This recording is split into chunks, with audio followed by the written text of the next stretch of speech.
Now I would like to introduce our speaker. Sivan Nir is a threat intelligence team leader in the Skybox Research Lab, a team of dedicated researchers who aggregate and analyze vulnerability data from more than 30 public and private vulnerability data sources. Sivan has more than 10 years of experience in business intelligence data analysis. Sivan holds an MBA and a bachelor's degree in biotechnology engineering. Now, here's Sivan. Thanks everyone for joining us. Today we're going to look at the findings of the 2019 Mid-Year Vulnerability and Threat Trends Report. We release this report twice a year, once in January, covering the entire year prior, and once in July, covering the first half of the year. The report is based on analysis done by the Skybox Research Lab, covering dozens of public and private security data sources to give insight into the vulnerabilities, exploits, and malware shaping the threat landscape. We're going to have a look at some of the raw statistics we compiled from the first half of the year, some insight behind those trends, and some recommendations for your vulnerability management program. Of all the trends, some key findings did emerge. The first one, and maybe the most reassuring, is that of new vulnerabilities published in the first half of 2019, less than 1% were actually exploited in the wild, and only 9% had any functioning exploits developed at all, meaning that the vast majority of vulnerabilities have no known exploits and have not been known to be exploited in the wild. The second key point is a bit less encouraging. Vulnerabilities in containers and cloud-based systems have increased by 46% when compared with the same period in 2018. The use of this software has increased significantly over the past few years, so it stands to reason that vulnerabilities in this area would increase as well. What is concerning, though, is that these vulnerabilities, if exploited, could have far-reaching consequences, as these systems are innately made to be quickly replicated, so an exploit may expand attacks quickly and impact many victims. The third key point is that in 2019, we see the trend of broad-reaching vulnerabilities continue. These are vulnerabilities that impact multiple products, partially sharing the same code, with 40 vulnerabilities affecting 3 or more vendors each. These are vulnerabilities like Spectre or Meltdown chip-level flaws that impact downstream technology like operating systems running on affected architectures. Others are vulnerabilities in commonly used libraries or tools, such as OpenSSH or Java. The last key point is that malicious cryptominers have declined to just 15% of new malware, with ransomware, botnets, and backdoors rising to fill the void. In 2018, cryptominers dominated malware attacks, but changes in the cryptocurrency values, which have decreased the attractiveness of unauthorized cryptomining, and cyber criminals are turning back to old reliable ransomware, botnets, and backdoors to make the quick buck. So now let's look at the results. While the total number of CVEs published has declined, it's important to look beyond that headline. Firstly, the first half of 2018 was a record period for new vulnerability reports. It could be that last year was an anomaly, but equally, the results in this half could be a blip on what looked to be a record-breaking streak. Either way, the volume of vulnerability reports over the first half of this year is still greater than those reported during the same period in 2017. Internal changes at the Mitra Corporation and NIST's National Vulnerability Database between 2016 and 2017 have allowed them to process a greater volume of vulnerability data. And it seems that 2017 and 2018 were years of catching up on old debt. This debt is the gap between the gray line representing the number of CVEs with the year ID in the ID versus the number of CVEs published that year. This gap has started diminishing from 2017 and onwards. But don't take this as a sign that you can relax. It's still a lot of new vulnerabilities, and they're adding to the existing pile. Sadly, it's a sign that cybersecurity is only continuing to grow in complexity. Broad-reaching vulnerabilities are becoming an increasing concern. These are vulnerabilities in code, which is often reused across different software. The most famous recent examples of these are the Spectre and Meltdown vulnerabilities, the CPU-level flaws in nearly every modern chip produced over the last 20 years. When the vulnerable code is in a shared, low-level library, a popularly bundled tool, or even a protocol, it has the potential to have horizontal impact on either a larger scale or a smaller scale, as seen in the graph. So in the case of Spectre and Meltdown, a leak at the processor level took anything running on the affected architecture as collateral damage.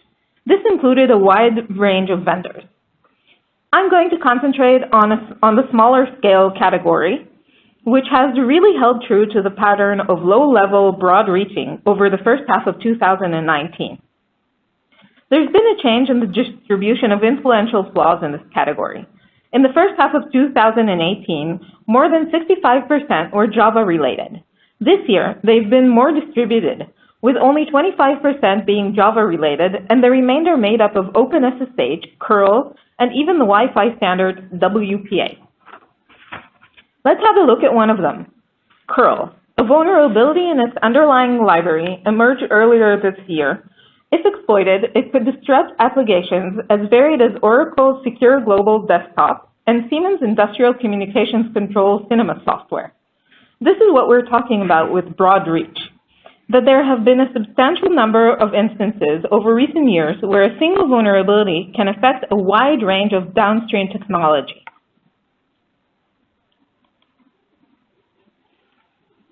Let's also look at containers and cloud-based systems.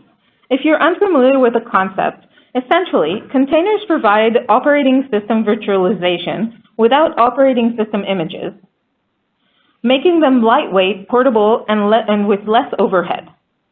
With containers in place, virtual servers can be treated as true replacements for physical servers, and the main advantage is that they can be rapidly deployed. The use of containers has been rising steadily over the last several years, so we're seeing more vulnerabilities discovered as well.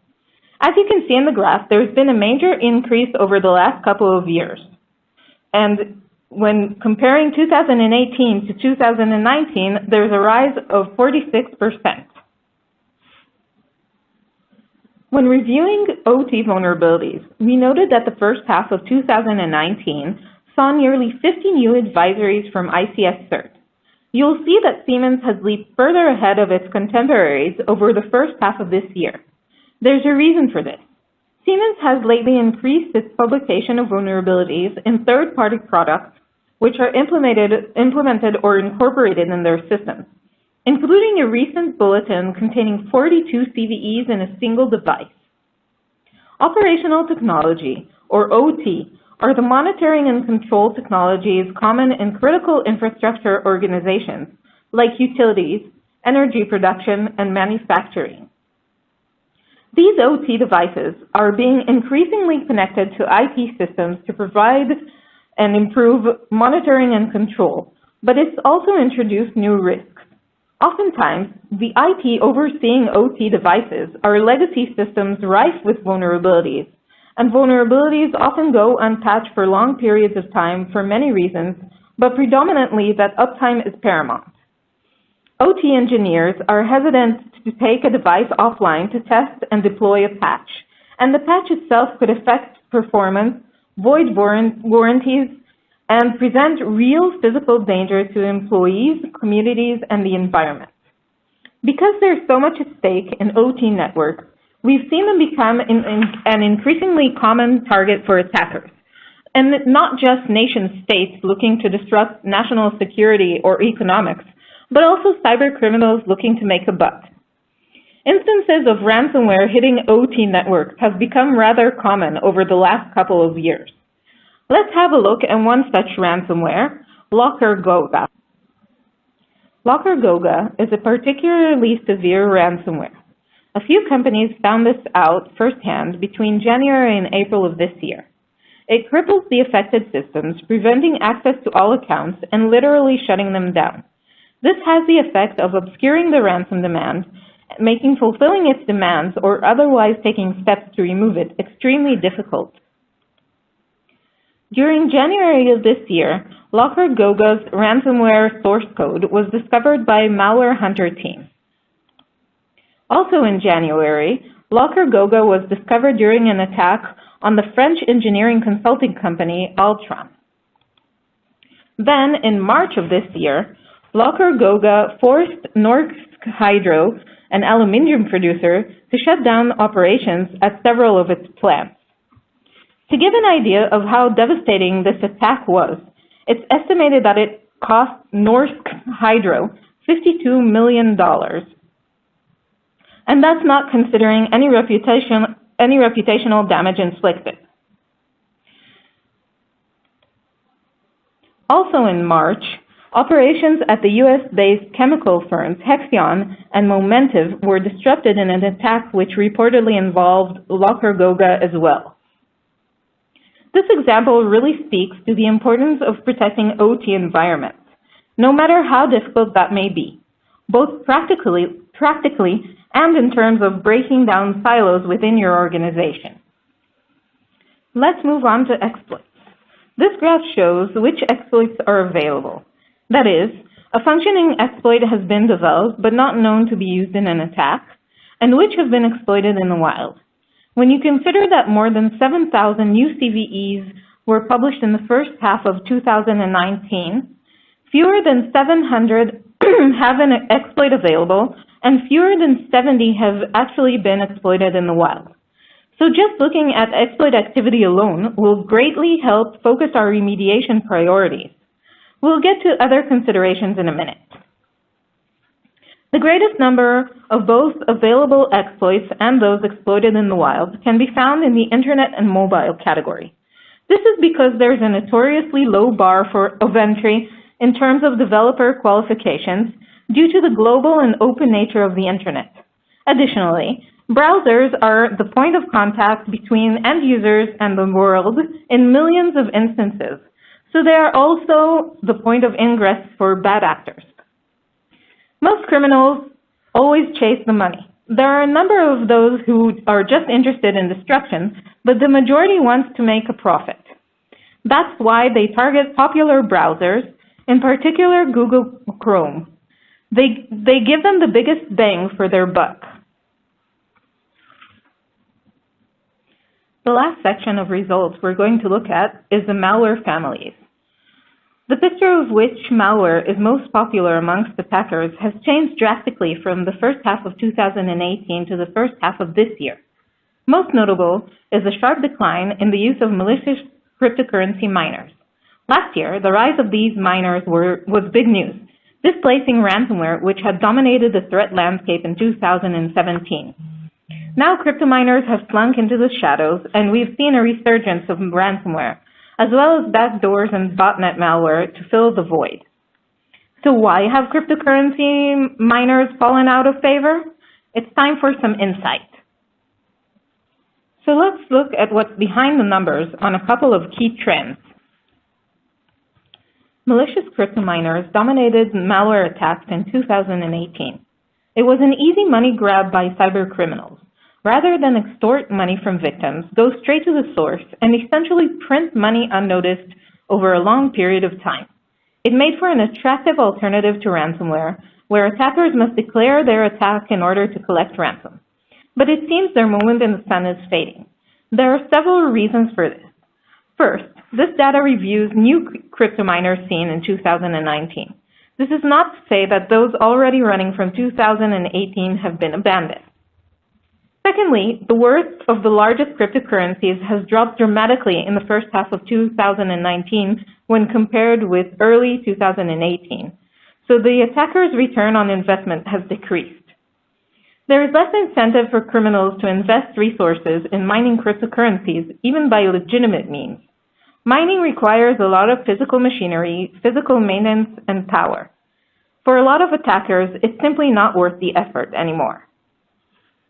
This has had a knock-on effect on the wider cybercrime world, where fewer mining programs are being developed.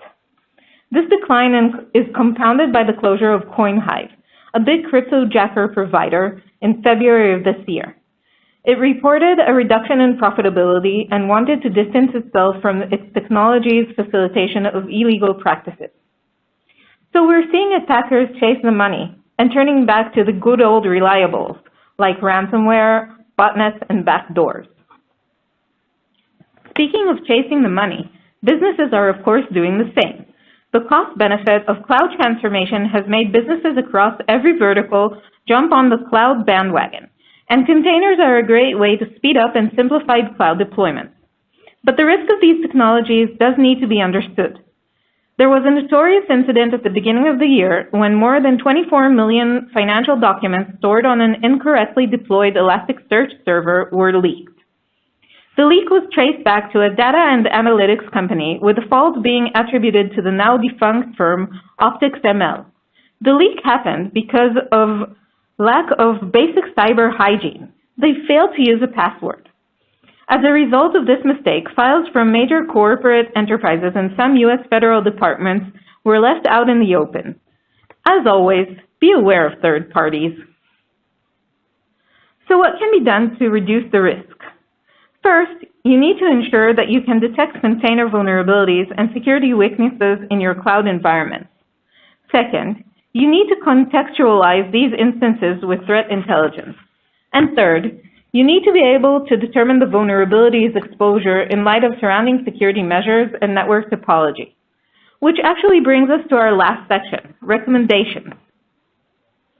So I just want to pause here to discuss how all this information on vulnerabilities, exploits, malware, and attacks fit into the bigger picture of your security program. First of all, I would say most mature vulnerability management programs are baking in threat intelligence to their process, which means they are contextualizing vulnerabilities based on which have functioning exploits, which are exploited in the wild or packaged into crimeware. But there's another part of the equation we can't really cover in this report, or any research we do into the threat landscape, and that's how it intersects with your unique environment. That's what the bottom half of the diagram covers: the network topology, security controls, and individual firewall rules that are actually cutting these vulnerabilities off from potential attacks.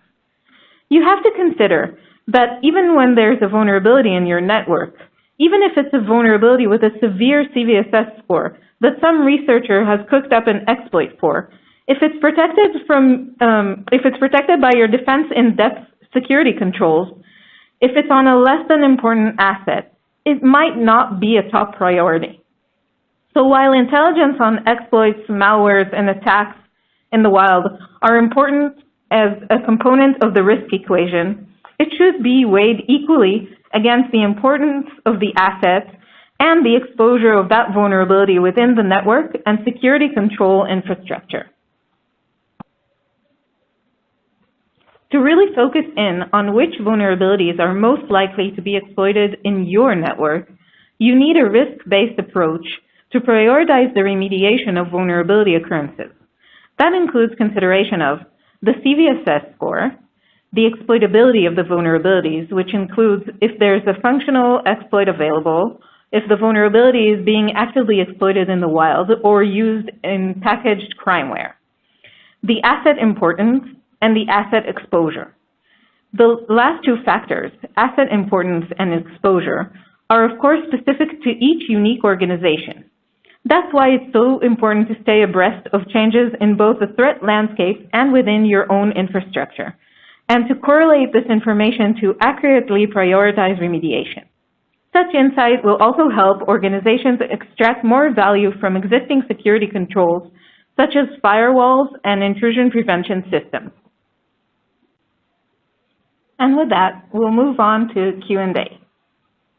So the first question we received is, with the total number of vulnerabilities at a relative high, are you seeing any change in the severity distribution of the vulnerabilities? So it seems that the general distribution is the same across the first half of the past 3 years, with a single-figure differences for each severity rating. Throughout the first half of 2017, 18, and 19, more than half of the vulnerabilities published are rated as critical or high severity. So using CVSS scores as a sole indicator of what to patch first isn't very helpful. it provides only very basic prioritization. That's why exploitability and exposure context is so important. The second question. Operations have their own methods for deciding what to patch, despite the info given to them by security intelligence. Do you have any advice on best practices for getting IT in alignment on risk? So, having the ability to understand vulnerability exposure, that is, what the exposure of the vulnerable asset is, helps bring the security team out of its silo and shows that it's taking into account the bigger picture of the cyber infrastructure of the organization. At Skybox, we have a risk scoring system in the product that takes into account all of the items we listed in risk-based vulnerability management, and that includes asset value to the business and asset exposure. You can customize this scoring system and weigh different things differently in a way that makes sense not just for your team, but for the organization as a whole. Having this straightforward score that your organization has agreed upon, I think, is an objective way to get everyone in agreement on risk.